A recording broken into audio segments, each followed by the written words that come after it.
শহরের সবচেয়ে বড় জামা কাপড়ের দোকানটায় আজ আমরা সপরিবারে এসেছি। আর মাত্র 1.5 সপ্তাহ পর আমার বিয়ে, তাই তোড়জোড় শুরু হয়ে গেছে।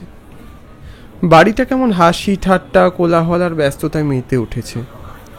ওরা সব শাড়ি বাছাবাছি করছিল। হঠাৎই ছেলেবেলার বন্ধু সুভাষকে দেখতে পেলাম ওখানে। ওর মুখের জরুলটা দেখলে ওকে স্পষ্ট চেনা যায়। সুভাষ, চিনতে পারছিস? আরে সৌগত! বাহ, এতক্ষণে চিনতে পারলো। তা কেমন আছিস এখন? আমার এই চলে যাচ্ছে, কিন্তু তোর চেহারা এমন বদলে গেছে, তোকে তো চেনাই যাচ্ছে না। তা তোর খবর কি? বহুদিন পর দেখা। আর বলিস না, কাজের যা চাপ। এই জাস্ট কদিনের জন্য বাধ্য হয়েই ছুটিটা নিতে হলো। বাধ্য হয়ে? কেন? আসলে সামনে আমার বিয়ে, তাই বুঝতেই তো পারছিস। বিয়ে? বিয়ে মানে? কার বিয়ে? কার আবার? আমার। না মানে পূর্ণার সাথে তোর বিয়ে হয়েছিল না? কি যাতা বলছিস? পূর্ণার সাথে আমার যে সম্পর্কটা ছিল সে সম্পর্কের কোনো পরিণতি হয়নি। আজ প্রায় বছর খানেক হয়ে গেল ওর সাথে আমার কোনো যোগাযোগ নেই। অনেক চেষ্টা করেছি ওকে খোঁজার, কোথাও ওকে পাইনি। কি বলছিস? আমরা তো সবাই জানতাম পূর্ণা তোর সাথে আছে। তোরা বিয়েও করেছিস হয়তো। না না, তোদের কোথাও একটা ভুল হচ্ছে। কিন্তু বিশ্বাস কর, আমরা এলাকার লোকজন সেটাই জানি। আজ থেকে প্রায় 2 বছর আগে ওই তুই যখন এলাকা ছাড়লি, বাইরে পড়তে চলে গেলি, পূর্ণাও ওর বাড়ি ছেড়ে চলে গেল। তাই আমরা ভেবেছিলাম হয়তো পূর্ণা তোর সাথে পালিয়ে গিয়ে বিয়ে করেছে। না না না, এসব সত্যি নয়। আমি তো ভেবেছিলাম পূর্ণার হয়তো এতদিনে বিয়ে হয়ে গেছে। আচ্ছা, কাকিমার কি কোনো খবর জানিস? ও বাড়ি থেকে চলে যাওয়ার পর কাকিমাকে 2-1 বার দেখেছিলাম। কেমন পাগলের মতো হয়ে গিয়েছিলেন। আর সত্যি বলতে কি, ওর দাদার কোনো খবর আমি জানি না। কি বলছিস তুই এসব? আমি এক্ষুনি ওদের বাড়ি যাব, এক্ষুনি। না না, এসবের মধ্যে তুই আবার কেন নিজেকে জড়াচ্ছিস? সামনে তোর বিয়ে। হোক বিয়ে, এত বড় একটা খবর জানার পরেও আমি একবার ওনাদের সামনে গিয়ে দাঁড়াবো না? আমার তো মনে হচ্ছে এসব কিছুর জন্য আমি দায়ী। আমাকে ওখানে একবার যেতেই হবে এক্ষুনি। কাউকে কিছু না জানিয়ে দোকান ছেড়ে বেরিয়ে পড়লাম। সামনের অটো স্ট্যান্ডে গিয়ে একটা অটোতে চেপে বসলাম।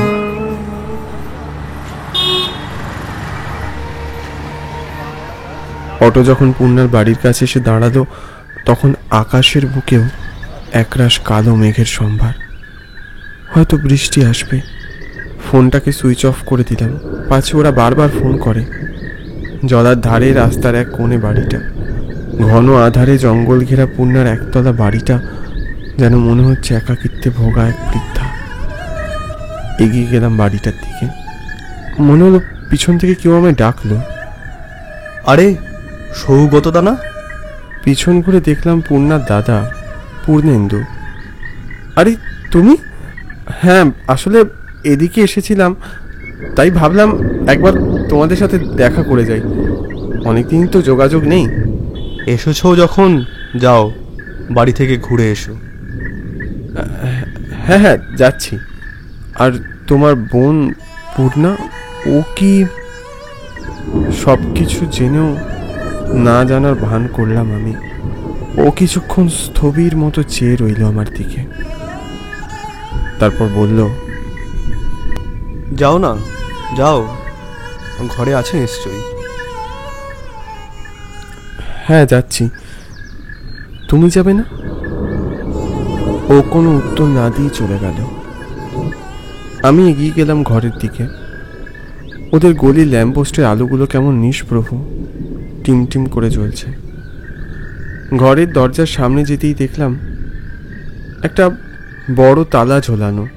গ্রিলের জানলার ভিতর দিয়ে দেখলাম ভিতরটা ঘুটঘুটে অন্ধকার। আশ্চর্য! মাসিমা, কেউ আছেন? জানলা দিয়ে দেখলাম সাথে সাথে একটা আলো জ্বলে উঠল। কে? কেলি মাসিমা, আমি। কে? সৌগত নাকি? ভাবতে পারিনি এতদিন পর এক ডাকেই উনি আমায় এভাবে চিনে যেতে পারবেন। হ্যাঁ মাসিমা, আমি। দরজায় তালা ঝোলানো কেন? পেছনের দরজা দিয়ে আয় বাবা, ভেতরে আয়। অদ্ভুত লাগলো, সামনের দরজায় তালা দিয়ে পিছনের দরজা দিয়ে যেতে বললেন কেন উনি? আশপাশের ঝোপঝাড়গুলো যেন বাড়িটাকে একেবারে আষ্টে পৃষ্ঠে জড়িয়ে রেখেছে। ঝরে যাওয়া শুকনো পাতা আর ধুলো ঝুলে একেবারে ছেয়ে গেছে ঘরের সর্বস্ব। পিছনের দরজা খুলে ঢুকতেই দেখলাম একটা ডুম বাল্ব টিমটিম করে জ্বলছে। মাসিমা, মাসিমা! পূর্ণার মা সাড়া দিল।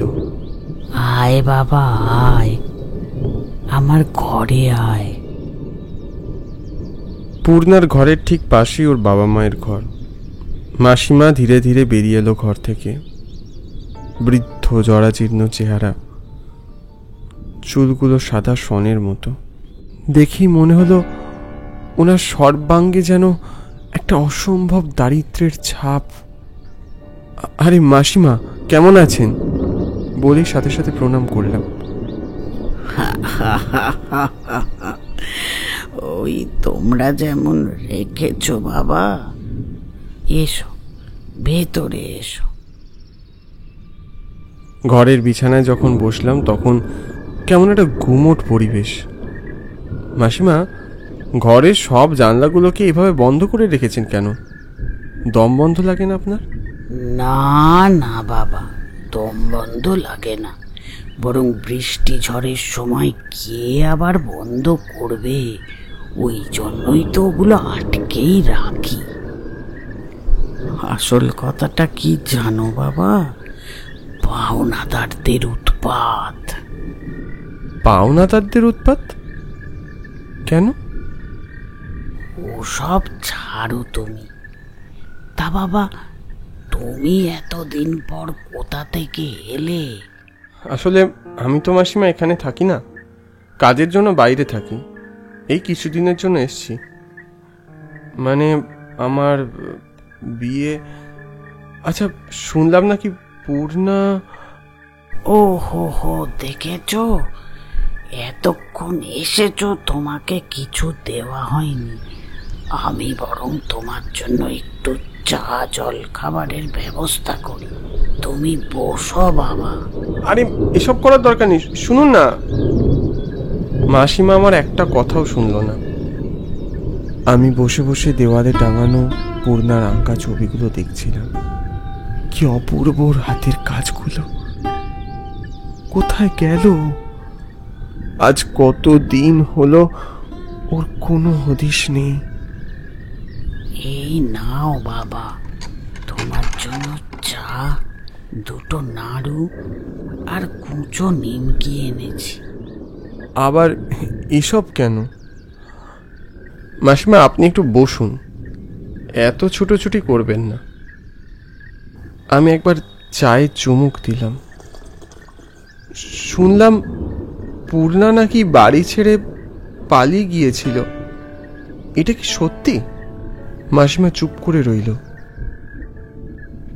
ওকে আমি অনেক খোঁজার চেষ্টা করেছি, কিন্তু ওর কোনো খবর আমি পাইনি। ঠিক আছে, এসব কথা না হয় পরে শুনবো, এখন চাটা খাও বাবা। চাটা মুখে তুলতেই কেমন যেন একটা নোনতার স্বাদ জিভে ঠেকল। কেমন বিচ্ছিরি, অদ্ভুত খেতে। পোর্সেলিনের চায়ের কাপটার দিকে তাকাতেই দেখলাম সেখানে চা নয়, এই যে এক পেয়ালা রক্ত। এসব কি মাসিমা? এসব কি? কেন? তোমার জন্য নিজে হাতে চা করেছি, খাও।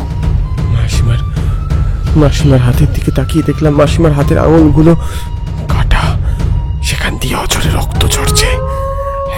এসব কি মাসিমা? এতদিন পর তুমি এসেছো, কিছু খেতে দেব না তোমায়। মাসিমা, আপনার চোখ! আমার বুকের ভিতরটা ভয়ে কেঁপে উঠল। বিছানা ছেড়ে উঠে এক পা করে দরজার দিকে এগিয়ে গেলাম। ঠিক দরজার কাছে পৌঁছতে থেকে মাসিমা উদয় হলো সেখানে। আমার মেয়ে কোথায়? বল বল, আমার মেয়ে কোথায়? আমি জানি না মাসিমা, বিশ্বাস করুন।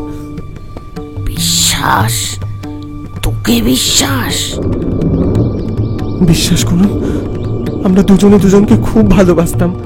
আমরা বিয়ে করতে চেয়েছিলাম, কিন্তু হঠাৎই আমার বাইরে পড়তে যাওয়ার সুযোগটা এলো। পরিবার আর সমাজের চাপে আমি বাধ্য হয়ে পড়তে গেলাম। এরপর আমি বহুবার পূর্ণাকে খোঁজার চেষ্টা করেছি, কিন্তু ওর খোঁজ আমি কোথাও পাইনি। আর আমার মেয়েটার কথা একবারও ভাবলি না? আমার মেয়ে তোকে বিয়ে করবে বলে সবার মুখে চুনকালি দিয়ে সে ঘর ছেড়ে পালালো। ওই দেখ ওর লিখে যাওয়া সেই চিঠি। ডায়েরি থেকে একটা চিঠি আমার হাতের মধ্যে ভেসে এলো যেন। সেখানে লেখা, মা, তোমরা আমাদের সম্পর্ক চাইলেই মেনে নিতে পারতে না, তাহলে আজকের এই দিনটা হয়তো আমার জীবনে আসতো। আমাকে বাড়ি ছেড়ে যেতে হতো না, তবে তোমাদের কারোর ওপর আমার কোনো অভিযোগ নেই। আমি সৌগতকে ছেড়ে বাঁচতে পারবো না মা, তাই আমাকে যেতেই হবে। পারলে আমায় ক্ষমা করে দিও মা। ইতি, তোমার পূর্ণ। এই চিঠি রেখে সেই যে চলে গেল, তারপর থেকে আমার মেয়ের আর কোনো খবর নেই। ভালোই বলছি, আমার মেয়েকে কোথায় রেখেছিস সেটা বল। দেখলাম পূর্ণার মা দুহাত বাড়িয়ে আমার দিকে এগিয়ে এলো। আমি দৌড়ে বাইরে বেরিয়ে আসতে যাব, কিন্তু সজোরে ধাক্কা লাগলো কারোর সাথে। তাকিয়ে দেখি পূর্ণার দাদা দাঁড়িয়ে আছে। কি ভয়ানক করছে আরাও। মা, ওকে ছেড়ে দাও। মা, ছেড়ে দাও ওকে, ছেড়ে দাও মা। তুই চুপ কর। এই ছেলেটার জন্য আমাদের সুখের সংসারটা ভেঙে চুরে শেষ হয়ে গেছে। আর তোর কি দোষ ছিল বলতে পারিস? মিথ্যে বদনাম দিয়ে চাকরি হারা হয়ে আমাদের কি পরিণতি হলো? পাওনাদারদের নোংরা কথা, সমাজের মানুষের দেওয়া লাঞ্ছনা সহ্য করতে না পেরে তোকেও তো মরতে হলো। মা মা মা মা, ওরা এসে গেছে মা, ওরা এসে গেছে, ওরা আবার এসে গেছে মা। হঠাৎ দেখলাম আমার চোখের সামনে থেকে পূর্ণার দাদা উধাও হয়ে গেল। আর মুহূর্তে একটা বডি সিলিং থেকে হঠাৎ করে নিচে পড়লো। আর চারদিকে যেন রক্তের স্রোত বয়ে গেল। বুকটা কেঁপে উঠল আমার। দেখ তোর জন্য আমাদের কি অবস্থা। আর তুই ভাবছিস এত সহজে তুই মুক্তি পেয়ে যাবি? পূর্ণেন্দুর ওই করুণ চেহারা দেখে আমার গাও যেন শিউরে উঠল। এরপর পূর্ণার মায়ের সেই ভয়ঙ্কর হাত আমার গলা টিপে ধরল। আমার দমটা বন্ধ হয়ে আসছিল ক্রমেই, আর সাথে কানে তালা ধরানো সে অদ্ভুত শব্দসমূহ। হঠাৎই সারা বাড়ি অন্ধকার হয়ে গেল। মনে হলো সারা বাড়িতে লোডশেডিং হয়েছে। সেই ভয়ঙ্কর হাড় গিলে হাতটা গলা থেকে সরে গেছে। বাড়ির বাইরে ঝিঝির ডাকটাও বেড়েছে ক্রমশ। আমি ছুটে বাইরে এলাম। অন্ধকারে ঝোপঝাড়ের মধ্যে অসংখ্য জোনাকি। কি হলো? এত কি ভাবছো? এখান থেকে পালিয়ে যাও। দাঁড়িয়ে থেকো না সৌগত। পূর্ণা, তুমি কোথায়? তুমি? আমি তোমায় দেখতে পাচ্ছি না কেন পূর্ণা? তুমি আমায় আর দেখতে পাবে না সৌগত। আমি এখন তোমাদের সবার থেকে অনেক দূরে। মানে কি বলছো তুমি? ছাড়ো সেসব। তুমি আর এই জায়গায় কখনো এসো না, কখনো না। পূর্ণা, তোমার কি হয়েছে পূর্ণা?